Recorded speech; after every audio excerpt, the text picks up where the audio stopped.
नमस्कार, मैं श्याम गिरी। आप देख रहे हैं टीएफडी इंडिया न्यूज 24। टीएफडी इंडिया न्यूज 24 में आप सभी दर्शकों का स्वागत है। इस वक्त हमारे देश के प्रधानमंत्री मोदी 100% दबाव में काम कर रहे हैं या दबाव में आ गए। दबाव में तो हैं, इस बात से इनकार नहीं किया जा सकता, क्योंकि दबाव इस बात का है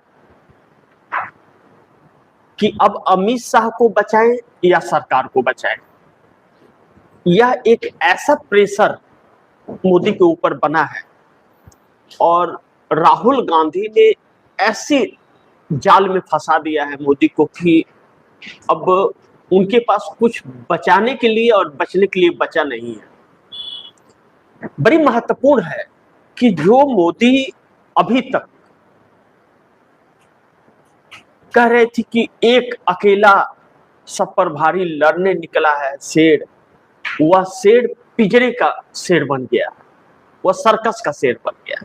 सर्कस का जानते हैं ना, पिंजरे में रहता है, और जंगल का जो रहता है वह खुला पूरे जंगल का शेर रहता है। लेकिन उस जंगल के शेर को पिंजरे का शेर जेनजी ने बना दिया, और पिंजरे का शेर बना दिया है जेनजी ने। तो अब विपक्ष का leader of opposition Rahul Gandhi जो है उसको सर्कस में नचा रहे हैं। फिर से समझिए आप दर्शक, बड़ी महत्वपूर्ण है यह। इसलिए महत्वपूर्ण है कि 12 सालों के अंदर जो परिस्थितियां बनी, गांधी नेहरू को जो समाप्त करने की एक कह रहे थे कि गांधी नेहरू क्या डंका बज रहा है, यह और विश्व गुरु की बात चल रही थी। तो गांधी नेहरू को मैं पहले भी कह रहा था कि उन्हें खत्म करना, उनके नाम को मिटाना मोदी और आरएसएस के बस का नहीं है। कई जन्म लेने पड़ेंगे इनको, तभी भी नहीं कर पाएंगे, क्योंकि इस देश को लोकतंत्र देने वाले नेहरू हैं और इस देश को आजादी दिलाने वाले गांधी हैं। गांधी के सिद्धांतों पर ही यह देश चलेगा तो लोकतंत्र और संविधान रहेगा, और लोकतंत्र और संविधान रहेगा तो यह देश रहेगा। लेकिन यहां पर जिस तरह से अलग अलग मतभेदों में बांटना और फूट डालने का कार्य इस सरकार ने किया, एक बैक पर्दा हट गया तो शेर बने थे मोदी जी। आप दर्शक देख ही रहे थे किस तरह से मोदी जी का हिंदुत्व और देशभक्ति था कि चाइना हमारे देश में डूब जाता था लेकिन न कोई आया है न कोई आएगा कहते थे। हर जगह बेइज्जत करा के आ जाते थे, फिर भी डंका बजता था। 2 करोड़ लोगों को रोजगार देने की बात कही और बेरोजगारी 67 to 70% देश में छा गई, फिर भी देश विकास कर रहा था। 81 करोड़ लोगों को 5 किलो फ्री अनाज के लिए लाइन में लगा दिया।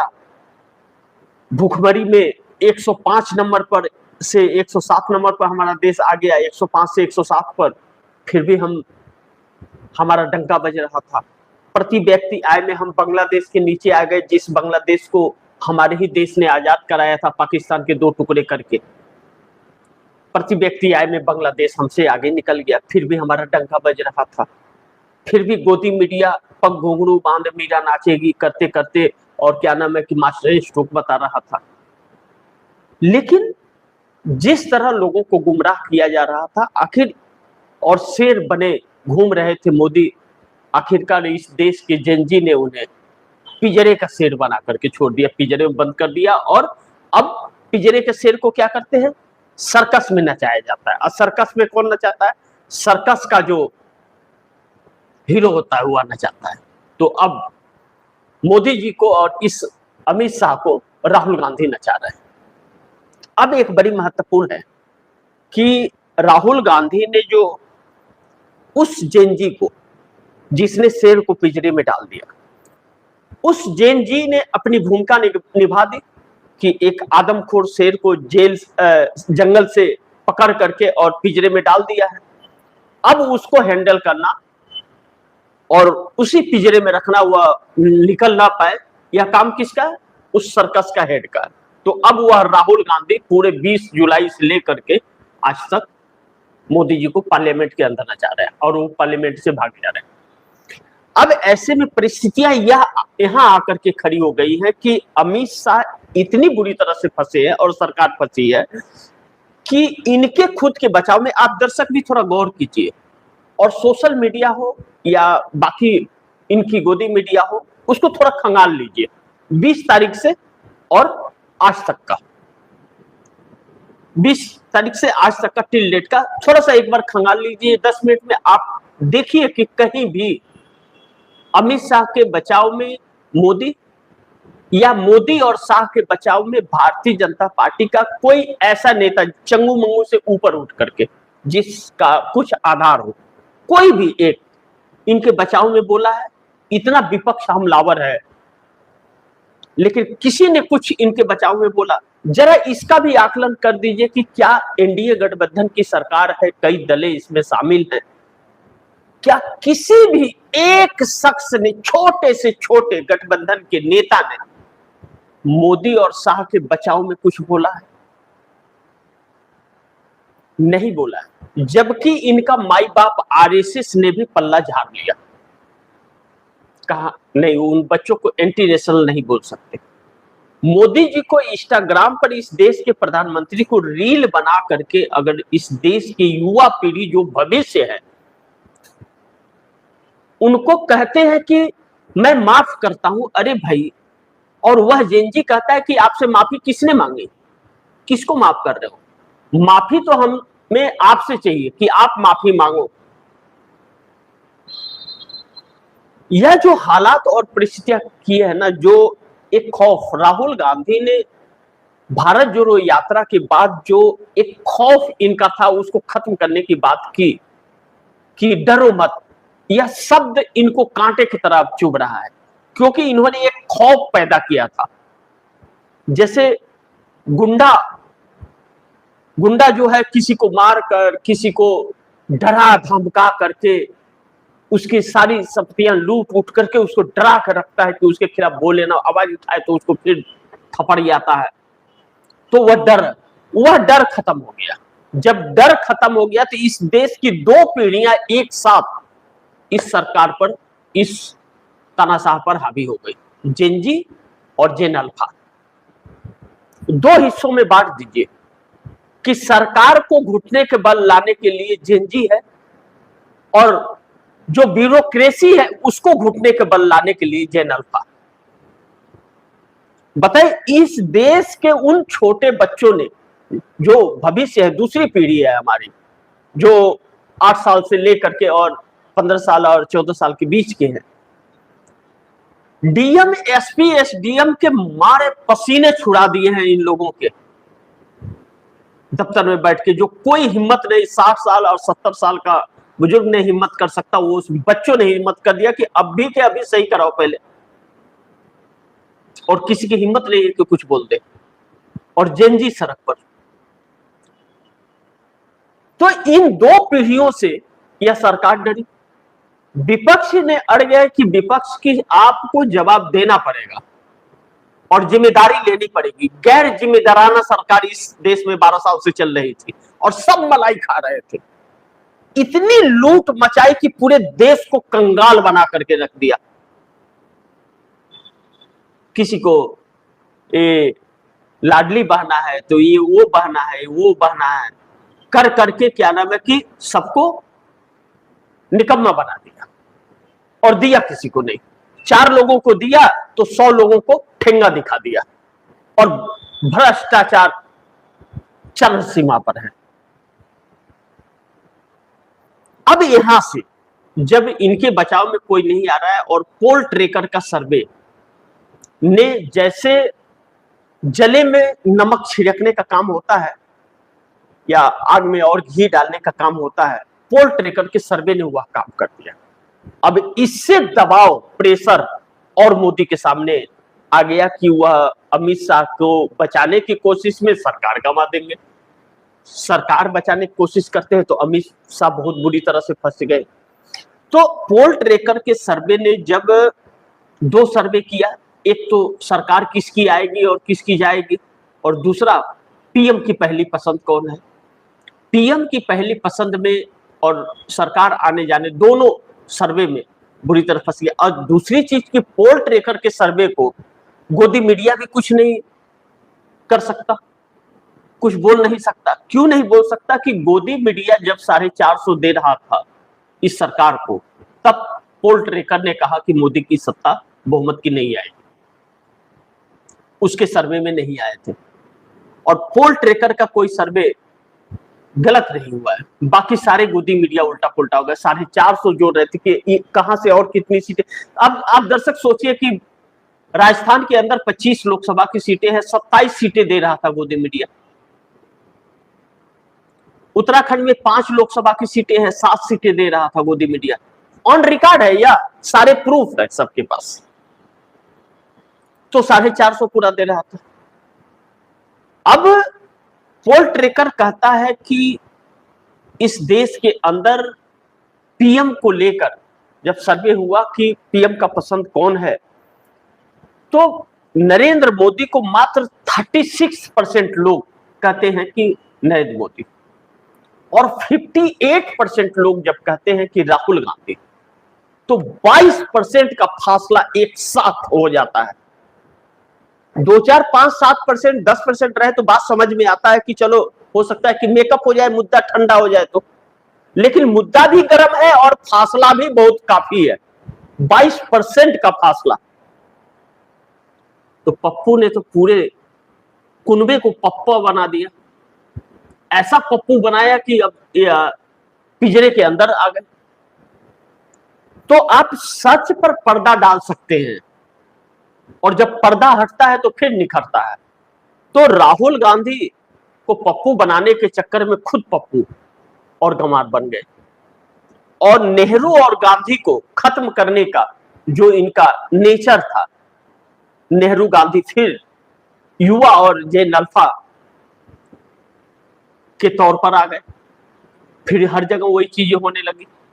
अब इनका 100 सालों का तिलिस्म जो था वो धराशाह हो गया। अब बड़ी महत्वपूर्ण यहां पर यह है कि जब इतना प्रेशर में मोदी आ गए हैं और आज पार्लियामेंट का आखिरी दिन है, अमित शाह और नरेंद्र मोदी 5 राज्यों के चुनाव प्रचार में कैसे जाएंगे और लोगों का रिस्पॉन्स क्या होगा, इस बात का डर। लेकिन एक बहुत बड़ी महत्वपूर्ण बिंदु यहां है कि मोदी और शाह दोनों का आरएसएस के मोहन भागवत इस्तीफे की बात कर रहे हैं कि भागवत की इस्तीफा इनका लेंगे, इस तरह की चर्चा पूरी जोर शोर पर नागपुर में चल रही है, आरएसएस हेडक्वार्टर में। और भारतीय जनता पार्टी के अंदर एक बगावत का सूर जो पनपा है। अब जैसा मैंने आप दोस्तों को कहा कि नरेंद्र मोदी इतने दबाव में है कि नरेंद्र मोदी के बचाव में कोई नहीं आ रहा है, अमित शाह के बचाव में। कल का बॉडी लैंग्वेज उनका उतना कंधा लूज करके और चेहरे गिरा करके अमित शाह को कभी नहीं देखा गया। जिस तरह से उनको पेश करती थी मीडिया, सारी हैकरी निकल गई है। यानी कि अंदर बहुत कुछ बड़ा चल रहा है, यानी कि वह बगावत बहुत बड़ा है जो अब फट के बाहर आने वाला है। मैं कहता था आप दर्शकों को कि गोदी मीडिया कितना भी छिपा ले, अंदर का बगावत जिस दिन बाहर फट करके आया बहुत महकेगा। और वही दबाव और प्रेशर जो है मोदी और शाह को अब बहुत पार्लियामेंट से भागने को भी मजबूर कर रहा है और चिंता में भी डाल रहा है। अब इस जगह पर भारतीय जनता पार्टी के अंदर मैंने कई प्रोग्राम में आप दर्शकों को बताया कि भारतीय जनता पार्टी के वह नेता जो अटल बिहारी वाजपेयी के सिद्धांतों पर चलते हैं। सुब्रमण्यम स्वामी का क्या बयान आया? सुब्रमण्यम स्वामी मार्गदर्शक मंडल में नहीं, आज भी वह सदस्य हैं। यशवंत सिन्हा वित्त मंत्री रहे अटल बिहारी वाजपेयी के समय। मुरली मनोहर जोशी, इन लोगों का क्या बना? प्रधानमंत्री का चेहरे को पहले बदलो। अब जब अमित शाह से पैलेट गन पर जब छात्रों पर हुआ तो सरकार अब ऐसी फंसी है कि सरकार ने कह दिए हैं कि पार्लियामेंट में जितेंद्र सिंह पीएमओ के राज्य मंत्री, उन्होंने साफ कह दिया है कि पैलेट गन नहीं चला। जेपी नड्डा स्वास्थ्य मंत्री, उन्होंने प्रेस कॉन्फ्रेंस करके कह दिया कि गन नहीं चला, गुमराह मत कीजिए। आरटीआई की रिपोर्ट यह कहती है कि 10 लोग घायल हुए हैं इससे सरकारी स्कूल में, और बाकी डाटा आना बाकी है अभी। और राहुल गांधी ने डायरेक्ट प्रेस कॉन्फ्रेंस करके जीता कैमरे के सामने लाइव में दिखा दिया है कि पैलेट गन लगे हैं। और जिस पुलिस बल ने पैलेट गन चलाए, उसने वहां अपने थाने में रिपोर्ट दर्ज करा दी है कि हाँ यह चलाए गए हैं, जबकि पैलेट गन लाना ही बहुत बड़ा गुनाह था। छात्र आंदोलन में पैलेट गन दिल्ली में ला ही नहीं सकते आप, छात्र आंदोलन में आप डाल ही नहीं सकते पैलेट गन को, यूज ही नहीं कर सकते। जम्मू कश्मीर जैसी जगहों पर यूज किया जाता है। तो आई कैसे? यह ब्लंडर है, बहुत बड़ा ब्लंडर है, इसे छोटे और हल्के में नहीं ले सकते।